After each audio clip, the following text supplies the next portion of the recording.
Hi, I am Lily Soju. Subject is Management Process and Organization Theory. ഇവിടെ ഇതിൽ first 2 lesson നമ്മൾ previous വീഡിയോയിൽ പഠിച്ചു കഴിഞ്ഞതാണ്. Then 3rd lesson planning, nature and purpose, merit and demerits. Planning എന്താണ് നമ്മൾ കഴിഞ്ഞ ചാപ്റ്ററിൽ പഠിച്ചതാണ്. മാനേജ്മെൻറ്റ് ഏറ്റവും പ്രധാനപ്പെട്ട ഫംഗ്ഷനാണെന്ന് പഠിച്ചതാണ്. മാനേജ്മെൻറ്റിന് ഒരു 5 ഫംഗ്ഷൻ നമ്മൾ പഠിച്ചായിരുന്നു. Planning, organising, staffing, directing, controlling are the main functions of management. അതിൽ നമ്മൾ ഫസ്റ്റ് തന്നെ ബേസിക് ആയിട്ടുള്ള മാനേജ്മെൻറ്റ് ഫംഗ്ഷനാണ് പ്ലാനിങ് എന്ന് പഠിച്ചു. ഇവിടെ പ്ലാനിങ് എന്ന് പറയുന്നത് എന്താണ് നമുക്ക് നോക്കാം. ഫസ്റ്റ് നമുക്ക് ഈ ചാപ്റ്ററിൽ പ്ലാനിങ് എന്താണെന്ന് നോക്കാം. പ്ലാനിങ്ങിൻ്റെ ഡിഫിനിഷനാണ് ഫസ്റ്റ് പഠിക്കാനുള്ളത്. ദെൻ പ്ലാനിങ്ങിൻ്റെ ക്യാരക്ടറിസ്റ്റിക്സ്, ലിമിറ്റേഷൻ എക്സെട്ര. നമുക്ക് ആദ്യം തന്നെ പ്ലാനിങ് എന്താണെന്ന് നോക്കാം. പ്ലാനിങ് എന്ന് പറയുന്നത് നേരത്തെ പറഞ്ഞ പോലെ deciding in advance about what to do, when to do, who to do, how to do, whom to do, അല്ലേ, ഹൗ ടു ഡു. അപ്പോൾ ആര് എന്തിപ്പോൾ എങ്ങനെയൊക്കെ ചെയ്യണമെന്ന് മുൻകൂട്ടി തീരുമാനിച്ചു വെക്കുന്നതാണ് പ്ലാനിങ് എന്ന് പറയുന്നത്. അത് മാനേജ്മെൻറ്റ് ഏറ്റവും പ്രധാനപ്പെട്ട ഒരു ഫംഗ്ഷനാണ്. ഒരു ഓർഗനൈസേഷനിലെ കാര്യങ്ങളെല്ലാം ആര് എന്തിപ്പോൾ എങ്ങനെയൊക്കെ ചെയ്യണം എന്ന ഓർഗനൈസേഷൻ കാര്യങ്ങളെല്ലാം തന്നെ ഒരു മാനേജ്മെൻറ്റ് മുൻകൂട്ടി തീരുമാനിച്ചു വെച്ചിട്ടുണ്ടാവണം. അതിനെയാണ് പ്ലാനിങ് എന്ന് പറയുന്നത്. ദെൻ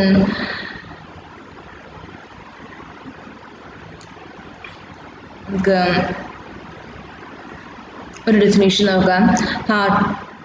ഹാർട്ടിൻ്റെ ഡെഫിനേഷനിൽ പ്ലാനിങ് എന്ന് പറയുന്നത് planning is the determination in advance of a line of action by which certain result are to be achieved. അദ്ദേഹം പറഞ്ഞിരിക്കുന്നത് ഇത് തന്നെയാണ്. പ്ലാനിങ് എന്ന് പറയുന്ന ഏതെങ്കിലും ഒരു ലക്ഷ്യം നേടിയെടുക്കാൻ വേണ്ടുന്ന കാര്യങ്ങളെല്ലാം തന്നെ മുൻകൂട്ടി തീരുമാനിക്കുന്നതിനെയാണ് പ്ലാനിങ് എന്ന് പറയുന്നതാണ് അദ്ദേഹം പറഞ്ഞിരിക്കുന്നത്. നമുക്കറിയാം പ്ലാനിങ് എന്ന് പറയുന്നത് എന്താണ് നമ്മൾ പഠിച്ചു കഴിഞ്ഞു, അല്ലേ. ദെൻ പ്ലാനിങ്ങിൻ്റെ ക്യാരക്ടറിസ്റ്റിക്സ്. എന്താണ് ക്യാരക്ടറിസ്റ്റിക്സ് ഓഫ് പ്ലാനിങ് എന്ന് പറയുമ്പോൾ അതിൻ്റെ സ്വഭാവ സവിശേഷതകൾ എന്തെല്ലാമാണ്, അതിനെയാണ് ക്യാരക്ടറിസ്റ്റിക്സ് ഓഫ് പ്ലാനിങ് എന്ന് പറയുന്നത്. First planning is all perceive. എന്താണ് പ്ലാനിങ് ഈസ് ഓൾ പെർസീവ് എന്ന് പറയുന്നത്, അല്ലെങ്കിൽ applicable. Planning is all applicable എന്ന് പറയാൻ കാരണം എന്താണ്, എല്ലാ മേഖലയിലും നമുക്ക് പ്ലാനിങ് ഉപയോഗപ്പെടും, അല്ലേ. ഒരു ഓർഗനൈസേഷനിൽ മാത്രമല്ല, ഏതൊരു ഇൻസ്റ്റിറ്റ്യൂട്ടിലാണെങ്കിലും അല്ലെങ്കിൽ ഏതൊരു എഡ്യൂക്കേഷൻ ഇൻസ്റ്റിറ്റ്യൂട്ടായാലും മെഡിക്കൽ ഫീൽഡിലാണെങ്കിലും ഏതൊരു ഇതിലാണെങ്കിലും, അല്ല, ഏതൊരു ഓർഗനൈസേഷനിലാണെങ്കിലും പ്ലാനിങ് എന്ന് പറയുന്നത് ആപ്ലിക്കബിളാണ്. ഏറ്റവും ബെറ്ററായിട്ട് നമ്മൾ ചെയ്യേണ്ടുന്ന കാര്യങ്ങൾ ഏറ്റവും ബെറ്ററായിട്ട് നല്ല രീതിയിൽ ചെയ്യാൻ നമ്മളെ ഈ പ്ലാനിങ് ഹെൽപ്പ് ചെയ്യുന്നു. അതുകൊണ്ട് തന്നെ ഇത് ഏത് ഫീൽഡിലാണെങ്കിലും ആപ്ലിക്കബിളാണ് എന്നുള്ളതാണ് പ്ലാനിങ്ങിൻ്റെ ഒന്നാമത്തെ പ്രത്യേകത. ദെൻ സെക്കൻഡ് പ്രത്യേകത, it is A basic functions of management. നമ്മൾ പറഞ്ഞതാണ്, അല്ലേ, മാനേജ്മെൻറ്റ് ഏറ്റവും പ്രധാനപ്പെട്ട ഒരു ഫങ്ഷനാണ് പ്ലാനിങ് എന്ന് പറയുന്നത്, അല്ലേ. ബേസിക് ആയിട്ടുള്ള ഏറ്റവും ആദ്യം ചെയ്യേണ്ടുന്ന ഫങ്ഷനാണ് പ്ലാനിങ് എന്ന് പറയുന്നത്. ദെൻ മൂന്നാമത്തെ function, planning is conscious process. എന്താണ് പ്ലാനിങ് ഈസ് കോൺഷ്യസ് പ്രോസസ്സ് എന്ന് പറയുന്നത്? പ്ലാനിങ് എന്ന് പറയുന്നത് വളരെയധികം നല്ല തിങ്ക് ചെയ്തിട്ട് വേണം പ്ലാൻ ചെയ്യാനായിട്ട്. അതുപോലെ തന്നെ സമയമെടുത്ത് അല്ലെങ്കിൽ കുറച്ച് നല്ല കോൺസെൻട്രേറ്റ് ചെയ്തിട്ട് വേണം പ്ലാൻ ചെയ്യാനായിട്ട്. നല്ല പ്ലാനിങ് ആണെങ്കിൽ മാത്രമേ നല്ല ഉദ്ദേശിക്കുന്ന ലക്ഷ്യത്തിൽ എളുപ്പത്തിൽ എത്തിച്ചേരാനായിട്ട് സാധിക്കുകയുള്ളൂ. അതുകൊണ്ട് തന്നെ പ്ലാനിങ്ങിൻ്റെ മൂന്നാമത്തെ പ്രത്യേകതയാണ് planning is A conscious process എന്ന് പറയുന്നത്. ദെൻ നാലാമത്തെ പ്രത്യേകതയാണ് planning is continuous and permanent process. Planning എന്ന് പറയുന്നത് ഒരു പ്രാവശ്യം മാത്രം ചെയ്താൽ പോരാ, ഇത് എപ്പോഴും ആവശ്യമായിട്ട് വരും. ഫസ്റ്റ് ഒരു പ്ലാൻ മാത്രമല്ല, പിന്നെ ചെറിയ ചെറിയ മറ്റ് പ്ലാനുകളും പിന്നീട് അങ്ങോട്ടേക്ക് എപ്പോഴും കണ്ടിന്യൂസ് ആയിട്ട് പ്ലാനിങ് ചെയ്യേണ്ടി വരും.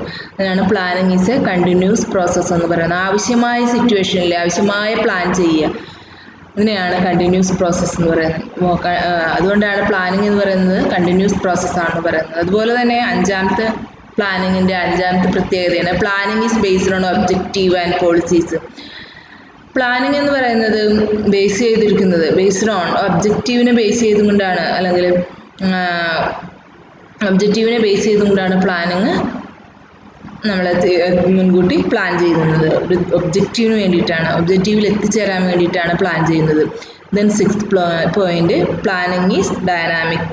പ്ലാനിങ് ഒരിക്കലും റിജിഡല്ല, അല്ലെങ്കിൽ അതൊരു മാറ്റാൻ പറ്റാത്ത രീതിയിൽ പ്ലാൻ ചെയ്ത് വെക്കുന്നില്ല. പ്ലാനിങ് എപ്പോഴും ഫ്ലെക്സിബിൾ ആണ്. അതായത് ആവശ്യമായ മാറ്റങ്ങൾ എപ്പോഴൊക്കെ വേണം അതനുസരിച്ചിട്ട് മാറ്റാൻ പറ്റുന്ന ഒന്നാണ്, മാറ്റങ്ങൾ വരുത്തി മുന്നോട്ട് പോകാൻ പറ്റുന്ന ഒന്നാണ് പ്ലാനിങ് എന്ന് പറയുന്നത്. ആവശ്യമായ സിറ്റുവേഷനിൽ ആവശ്യമായ മാറ്റം വരുത്താനായിട്ട് പ്ലാനിങ്ങിൽ സാധിക്കും. Then planning is realistic.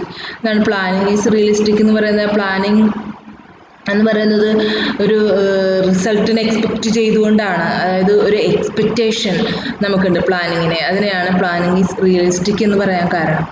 അപ്പം എക്സ്പെക്റ്റ് റിസൾട്ടിന് വേണ്ടിയിട്ടാണ് നമ്മൾ മുൻകൂട്ടി പ്ലാൻ ചെയ്ത് പോകണം. അതുപോലെ തന്നെ 8 point, forecasting is prerequisite for planning.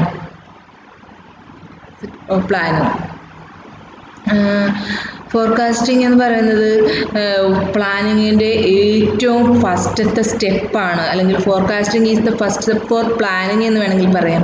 എന്താണ് ഫോർകാസ്റ്റിംഗ് എന്ന് പറയുന്നത്? എന്താണ് മുൻകൂട്ടി കാര്യങ്ങൾ കാണുക, അല്ലെങ്കിൽ വരാൻ പോകുന്ന കാര്യങ്ങൾ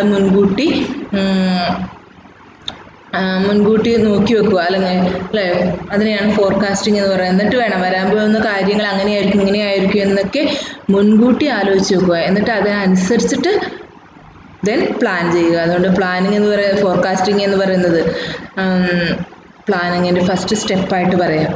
then 9th point, planning must be time bounded. Planning എന്ന് പറയുന്നത് ഒരു നിശ്ചിത ഡ്യൂറേഷൻ, അല്ലെങ്കിൽ പ്ലാനിങ്ങിന് planning must be done based on the duration of the planning. ഈ പറയുന്ന ഓരോ പ്ലാനിങ്ങിന് നിശ്ചിത ഡ്യൂറേഷൻ ഉണ്ട്. ആ കാലയളവിൽ വരെയുള്ള കാര്യങ്ങളാണ് നമ്മൾ പ്ലാൻ ചെയ്ത് വെക്കണം. അത് കഴിഞ്ഞതിന് ശേഷം, അതല്ലെങ്കിൽ പ്രാവർത്തികമായതിനു ശേഷം, അല്ലെങ്കിൽ നമ്മളത് നേടിയെടുത്തതിന് ശേഷമാണ് അടുത്ത പ്ലാനിങ്. ഈ പ്ലാനിങ്ങിൻ്റെ ഇടയിൽ നമുക്ക് ആ പ്ലാനിങ് മാറ്റങ്ങൾ വരുത്താമെന്ന് പഠിച്ചു. അതുപോലെ തന്നെ പ്ലാനിങ് ഫ്ലെക്സിബിൾ ആണ്, അല്ലേ? അത് തന്നെയാണ് പഠിച്ചത്. പ്ലാനിങ് ഫ്ലെക്സിബിൾ ആണെന്ന് പഠിച്ചു. അതൊരു പ്ലാനിങ് കണ്ടിന്യൂസ് ആണ്, അല്ലേ? പ്ലാനിങ് ടൈം ബൗണ്ടഡ് ആണെന്ന് പഠിച്ചു. ഇനി എന്താണ്? It is A rental activity. എന്താണ് റെൻ്റൽ ആക്ടിവിറ്റി എന്ന് പറയുന്നത്? Planning involves thinking. ഇതൊരു തിങ്കിങ് ആക്ടിവിറ്റിയാണ്, അല്ലേ? മുൻകൂട്ടി കാര്യങ്ങൾ ആലോചിച്ച് അതനുസരിച്ചിട്ടാണ് നമ്മൾ പ്ലാൻ ചെയ്യുന്നത്. ചിന്തിച്ച് ചെയ്യുന്നൊരു കാര്യമാണ് പ്ലാൻ എന്ന് പറയുന്നത്. അതുകൊണ്ടാണ് planning is A rental activity എന്ന് പറയുന്നത്. ഏകദേശം അത്രയും കാര്യങ്ങളൊക്കെയാണ് പ്ലാനിങ്ങിൻ്റെ മെയിനായിട്ടുള്ള ക്യാരക്ടറിസ്റ്റിക്സ്. ദെൻ നമുക്ക് പഠിക്കാം പ്ലാനിങ്ങിൻ്റെ അഡ്വാൻറ്റേജ് എന്തെല്ലാമാണെന്ന് നോക്കാം. പ്ലാനിങ്ങിൻ്റെ അഡ്വാൻറ്റേജസ് എന്ന് വെച്ചാൽ എന്താണ്? അഡ്വാൻറ്റേജസ് എന്ന് പറഞ്ഞാൽ പ്ലാനിങ്ങിൻ്റെ നല്ല നല്ല വശങ്ങൾ, അല്ലെങ്കിൽ അതുകൊണ്ടുള്ള ഗുണങ്ങൾ എന്തെല്ലാമാണ് ഒന്ന് നോക്കാം.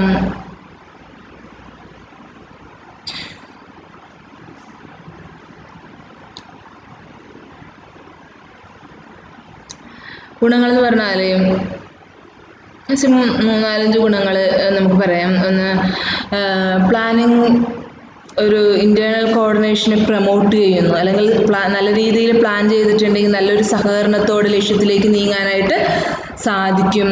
അതുപോലെ തന്നെ പ്ലാനിങ്ങിൻ്റെ വേറൊരു അഡ്വാൻറ്റേജ് ആണ്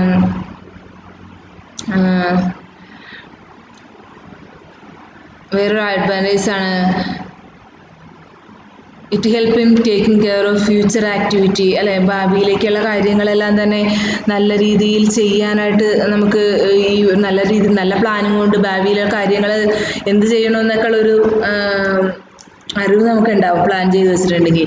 അതുപോലെ തന്നെ ടൈം മിനിമൈസ് ചെയ്യുന്നു. അതായത് നല്ല രീതിയിൽ പ്ലാൻ ചെയ്തിട്ടുണ്ടെങ്കിൽ നമുക്ക് ആ കാര്യങ്ങൾ മാത്രം ചെയ്താൽ മതി. ഒരുപാട് കാര്യങ്ങൾ ചെയ്യുന്നതിന് പകരം പ്ലാൻ ചെയ്തെടുക്കുന്ന ആ ഒരു കാര്യം ചെയ്തിട്ടുണ്ടെങ്കിൽ നമുക്ക് ടൈം സേവ് ചെയ്യാനായിട്ട് സാധിക്കും. അതുപോലെ തന്നെ show the clear way of doing things. എന്ത് ചെയ്യണം എന്നുള്ളതിനൊരു ക്ലിയർ വേ ഇത് നമുക്ക് കാണിച്ചു തരുന്നു. പ്ലാനിങ് നമുക്ക് ഒരു ക്ലിയർ വേ, എന്ത് ചെയ്യണം എന്നുള്ളതിനൊരു ക്ലിയർ വേ നമുക്ക് കാണിച്ചു തരുന്നു. അതുപോലെ തന്നെ orderly way of doing things. എന്ത് ചെയ്യണമെന്ന് ഓർഡറായിട്ട് പ്ലാൻ നമ്മളെ ഹെൽപ്പ് ചെയ്യുന്നു. നല്ല രീതിയിൽ ഓർഡറായിട്ട് പ്ലാൻ ചെയ്തിട്ടുണ്ടെങ്കിൽ നമുക്ക് ഓർഡറായിട്ട് ചെയ്തു പോകാനായിട്ട് സാധിക്കും. അതുപോലെ തന്നെ റെഡ്യൂസ് ടെൻഷൻ.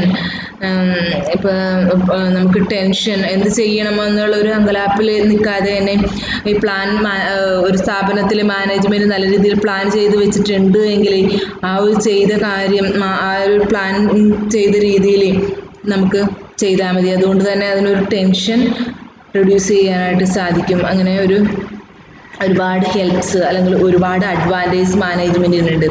ദെൻ അതുപോലെ തന്നെ ലിമിറ്റേഷൻസ് എന്തൊക്കെയാണെന്ന് നോക്കാം. ഒരു പ്ലാനിങ് മെയിനായിട്ട് കുറേ ഒരു ലിമിറ്റേഷനും ഉണ്ട്. എന്ത് കാര്യത്തിനും അതിൻ്റേതായ അഡ്വാൻറ്റേജ് ഉള്ള പോലെ തന്നെ അതിനൊരു ഡിസഡ്വാൻറ്റേജും ഉണ്ടാവും. അതുപോലെ തന്നെ പ്ലാനിങ്ങിന് വേണ്ടി കുറേയധികം ലിമിറ്റേഷൻസ്.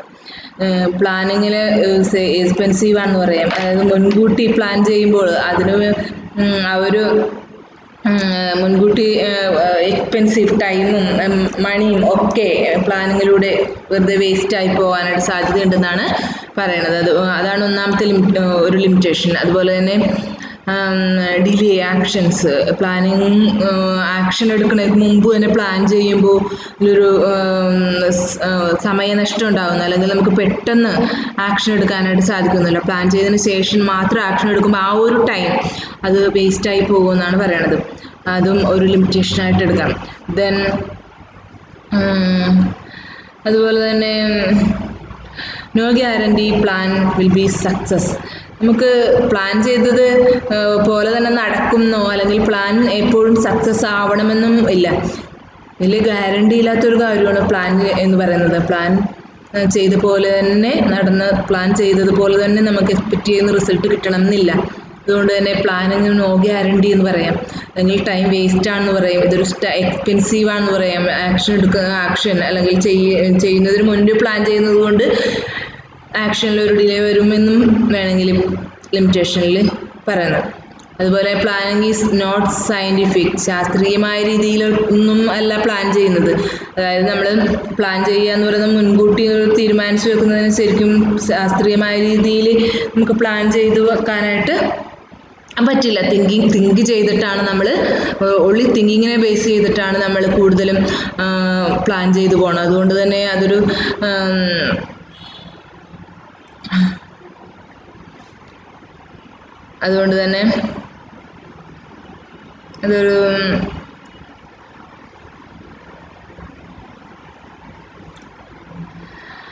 ദെൻ ഇൻഫർമേഷൻ നല്ല രീതിയിൽ അവൈലബിൾ ആണ് എങ്കിൽ മാത്രമേ, അതായത് നമ്മൾ ചെയ്യേണ്ടുന്ന കാര്യങ്ങൾ എന്തൊക്കെയാണ് എന്നുള്ളതിന് എല്ലാത്തിനുള്ളൊരു ഇൻഫർമേഷൻ അവൈലബിൾ ആണെങ്കിൽ മാത്രമേ നല്ല പ്ലാൻ ചെയ്യാനായിട്ട് നമുക്ക് സാധിക്കുകയുള്ളൂ. അങ്ങനെ കുറേ ലിമിറ്റേഷൻസ് ആണ് പ്ലാനിങ്ങിന് ഉള്ളത്. ദെൻ നമുക്ക് പഠിക്കാനുള്ളത് റെസ്പോൺസിബിലിറ്റി ഓഫ് പ്ലാനിങ്.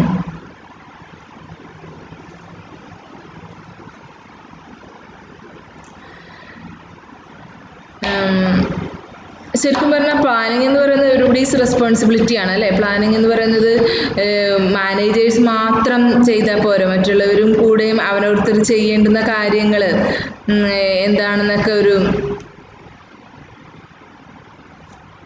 ധാരണ വേണം.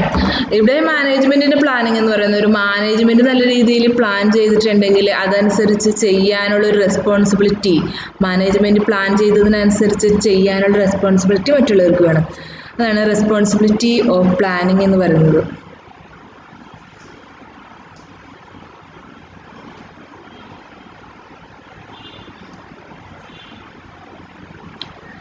ദെൻ കമ്പോണൻസ് ഓഫ് പ്ലാനിങ് അല്ലെങ്കിൽ എലമെൻറ്റ്സ് ഓഫ് പ്ലാനിങ്. പ്ലാനിങ്ങിൻ്റെ എലമെൻറ്റ്സ് എന്തെല്ലാമാണ്? ഫസ്റ്റ് എലമെൻ്റ് ആണ് objective. Then policies, procedure, rules, budget, programmes.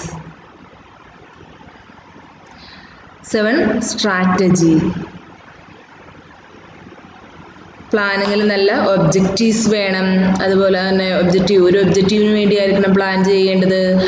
Then policies, നല്ല പോളിസീസും റൂൾസും ഒക്കെ ഒരു പ്ലാനിങ്ങിൽ മസ്റ്റായിട്ട് ഉണ്ടായിരിക്കേണ്ടതാണ്. ദെൻ പ്രൊസീജിയേഴ്സ്, സ്റ്റെപ്പ് ബൈ സ്റ്റെപ്പായിട്ടാണ് നമ്മൾ പ്ലാൻ ചെയ്ത് വെക്കേണ്ടത്. ഓരോ കാര്യങ്ങളും എങ്ങനെ ചെയ്യണമെന്ന് അത് കഴിഞ്ഞിട്ടുള്ളത് അങ്ങനെയുള്ള ഒരു പ്രൊസീജിയേഴ്സ് ഉണ്ടായിരിക്കും പ്ലാനിങ്ങിൽ. അതുപോലെ പ്രൊസീജിയർ വേണം. ദെൻ നല്ല റൂൾസ്, നേരത്തെ പറഞ്ഞായിരുന്നു പോളിസീസ്, നല്ല പോളിസീസും നല്ലൊരു പ്ലാനിങ്ങിൽ മസ്റ്റായിട്ടും വേണ്ടതാണ്. അതുപോലെ തന്നെ ബഡ്ജറ്റ്, 5ാമത്തെ പോയിന്റാണ് ബഡ്ജറ്റ്. ബഡ്ജറ്റ് എന്ന് പറയുന്നത് എന്താണ്? ഒരു മണി ബഡ്ജറ്റ് അല്ലേ? നിശ്ചിത ബഡ്ജറ്റ്, ഒരു പ്ലാനിങ്ങിൽ ഒരു നിശ്ചിത ബഡ്ജറ്റ് ഉണ്ടായിരിക്കണം. ബഡ്ജറ്റിന് പറ്റിയ രീതിയിലുള്ള ആ ബഡ്ജറ്റ് കൊണ്ട് ചെയ്യുന്ന ഒരു കാര്യം ചെയ്യുമ്പോൾ ഇത്ര ബഡ്ജറ്റ്, ആ ബഡ്ജറ്റ് വെച്ചിട്ടായിരിക്കണം, ആ ബഡ്ജറ്റിന് വേണ്ടുന്ന കാര്യങ്ങളായിരിക്കണം പ്ലാൻ ചെയ്യേണ്ടത്. അതുപോലെ തന്നെ വേറെ പോയിന്റാണ്, വേറൊരു എലമെൻ്റാണ് പ്രോഗ്രാംസ്. പ്രോഗ്രാംസ് എന്ന് പറയുന്നത് കുറേ പ്ലാനുകളുടെ സ്മോൾ പ്ലാനുകൾസിൻ്റെ എല്ലാത്തിൻ്റെയും കൂടിയുള്ള ഒരു ഒറ്റ പ്ലാനാണ് പ്ലാനിങ് എന്ന് പറയുന്നത്, പ്രോഗ്രാം എന്ന് പറയുന്നത്. Programming is the program is the combination of many small plans. ഒരുപാട് പ്ലാനുകളുടെ എല്ലാം കൂടെ ചേർന്നതാണ്, ഒറ്റ ഒന്നാണ് പ്രോഗ്രാം എന്ന് പറയുന്നത്. അപ്പോൾ ഒരു പ്ലാനിങ് എന്ന് പറയുന്നത് പ്രോഗ്രാംസ് ആണ്, അതായത് കുറേ പ്ലാനുകളുടെ എല്ലാം ചേർന്നാണ് ഒരൊറ്റ പ്ലാനിങ് എന്ന് പറയുന്നത്. ഒരുപാട് കാര്യങ്ങൾക്ക് വേണ്ടി പല പ്ലാനുകൾ ഉണ്ടാകും, ആ പ്ലാനുകളെല്ലാം ചേർന്നാണ് പ്രോഗ്രാം എന്ന് പറയുന്നത്. പ്ലാനിങ് എന്ന് പറയുന്നത് ഒരു പ്രോഗ്രാമാണ്. അതുപോലെ തന്നെ സ്ട്രാറ്റജി എന്താണ്? തന്ത്രം. ഒരു പ്ലാൻ ചെയ്യുമ്പോൾ അല്ലെങ്കിൽ ഒരു പ്ലാനിങ്, ഒരു മാനേജ്മെൻറ്റ് ചെയ്യുമ്പോൾ തന്ത്രപരമായിട്ട് നല്ല സ്ട്രാറ്റജി ഉപയോഗിച്ചിട്ട് വേണം ചെയ്യാനായിട്ട്, നല്ല ബുദ്ധിപരമായിട്ട് തന്ത്രങ്ങൾ ഉപയോഗിച്ചിട്ട് വേണം പ്ലാൻ ചെയ്യാനായിട്ട്. ഇത്ര കാര്യങ്ങളാണ് നമുക്ക് ഈ ചാപ്റ്ററിൽ പഠിക്കാനുള്ളത്. അപ്പം നമ്മൾ ഈ ചാപ്റ്ററിൽ പഠിച്ച കാര്യങ്ങൾ, പ്ലാനിങ് എന്താണെന്ന് പഠിച്ചു. ഇൻ ഷോർട്ട്, പ്ലാനിങ് എന്താണെന്ന് പഠിച്ചു. ഡിസൈഡിങ് ഇൻ അഡ്വാൻസ് അല്ലെ, മുൻകൂട്ടി തീരുമാനിക്കുന്നതിനെയാണ് പ്ലാനിങ് എന്ന് പറയുന്നത്. അതുപോലെ പ്ലാനിങ്ങിൻ്റെ ക്യാരക്ടറിസ്റ്റിക്സ് എന്തെല്ലാമാണെന്ന് പഠിച്ചു. പ്ലാനിങ്ങിൻ്റെ മെയിനായിട്ട് ക്യാരക്ടറൈസിങ്, ഇറ്റ്സ് ഓൾ പെർസീവ് അല്ലെ, എല്ലാ മേഖലയിലും പ്ലാനിങ് ആപ്ലിക്കബിൾ ആണ്. അതുപോലെ പ്ലാനിങ് എന്ന് പറയുന്നത് മാനേജ്മെൻറ്റ് ഏറ്റവും പ്രധാനപ്പെട്ട ഫംഗ്ഷനാണ്. അതുപോലെ ഇതൊരു കോൺഷ്യസ് പ്രോസസ്സാണ്, അല്ലെങ്കിൽ തിങ്കിങ് പ്രോസസ്സാണ്, കണ്ടിന്യൂസ് പ്രോസസ്സാണെന്ന് പഠിച്ചു. അല്ലെങ്കിൽ പ്ലാനിങ് ബേസ് ചെയ്യുന്നത് ബേസ്ഡ് ഓൺ ഒബ്ജക്റ്റീവ്സ്. അതുപോലെ പ്ലാനിങ് ഡൈനാമിക് ആണെന്ന് പഠിച്ചു. അങ്ങനെ ഒരുപാട് കാര്യങ്ങളാണ് പ്ലാനിങ്ങിൻ്റെ ക്യാരക്ടറിസ്റ്റിക്സ് ആയിട്ട് നമ്മൾ പഠിച്ചത്. ദെൻ നമ്മൾ പഠിച്ചത് ലിമിറ്റേഷൻ അല്ലേ, ഇതൊരു എക്സ്പെൻസീവാണ്, ആവശ്യമില്ലാത്തൊരു കാര്യമാണ് പ്ലാൻ എന്ന് പറയുന്നത്. അതുകൊണ്ട് തന്നെ ഇതൊരു എക്സ്പെൻസീവാണ്. ഡിലേ ആക്ഷനിലൊരു വീഴ്ച വരുന്നു. പ്ലാനിങ് കഴിഞ്ഞതിന് ശേഷം മാത്രമേ നമുക്ക് ആക്ഷൻ എടുക്കാനായിട്ട് സാധിക്കുകയുള്ളൂ. അതുകൊണ്ട് തന്നെ ഇതൊരു ആവശ്യമില്ലാത്തൊരു കാര്യമാണെന്നാണ് ലിമിറ്റേഷനിൽ പറയണത്. അതുപോലെ തന്നെ പ്ലാനിങ് എന്ന് പറയുന്നത് എപ്പോഴും സക്സസ് ആവണമെന്നില്ല, നോ ഗ്യാരണ്ടി. സക്സസ്സിന് നോ ഗ്യാരണ്ടിയാണ്. എപ്പോഴും പ്ലാൻ ചെയ്ത പോലെ തന്നെ നടക്കണമെന്നൊന്നുമില്ല. അതുപോലെ തന്നെ വേറെ ടൈം വേസ്റ്റിംഗ് ആണ് എന്ന് പറയുന്നു അല്ലേ. അങ്ങനെ കുറേ കാര്യങ്ങൾ ലിമിറ്റേഷനായിട്ട് പ്ലാനിങ്ങിൽ നമ്മൾ പഠിച്ചു. പ്ലാനിങ്ങിന് ഒരുപാട് ലിമിറ്റേഷൻസ് പഠിച്ചു. ദെൻ നമ്മൾ പഠിച്ചത് റെസ്പോൺസിബിലിറ്റി ഓഫ് പ്ലാനിങ് പഠിച്ചു അല്ലേ. ദെൻ പഠിച്ചത് കമ്പണൻസ് ഓഫ് പ്ലാനിങ് അല്ലെങ്കിൽ എലമെൻറ്റ്സ് ഓഫ് പ്ലാനിങ്. ഒബ്ജക്റ്റീവ് വേണം, പോളിസി ഉണ്ടായിരിക്കണം, റൂൾസ് ഉണ്ടായിരിക്കണം, പ്രൊസീജിയേഴ്സ് ഉണ്ടായിരിക്കണം, നല്ലൊരു ബഡ്ജറ്റ് ഉണ്ടായിരിക്കണം, അതനുസരിച്ചിട്ടായിരിക്കണം പ്ലാൻ ചെയ്യേണ്ടത്. അതുപോലെ തന്നെ പ്രോഗ്രാംസ് ആണ് പ്ലാനിങ് എന്ന് പറയുന്നത്. ഇനി അതുപോലെ തന്നെ സ്ട്രാറ്റജി ഉണ്ടായിരിക്കണം, നല്ല ഗുഡ് സ്ട്രാറ്റജി ഉപയോഗിച്ചിട്ടൊക്കെ വേണം നല്ല രീതിയിൽ പ്ലാൻ ചെയ്യാനായിട്ട്. ഇത്രയുമാണ് നമുക്ക് ഈ ചാപ്റ്ററിൽ പഠിക്കാനുള്ളത്. Thank you.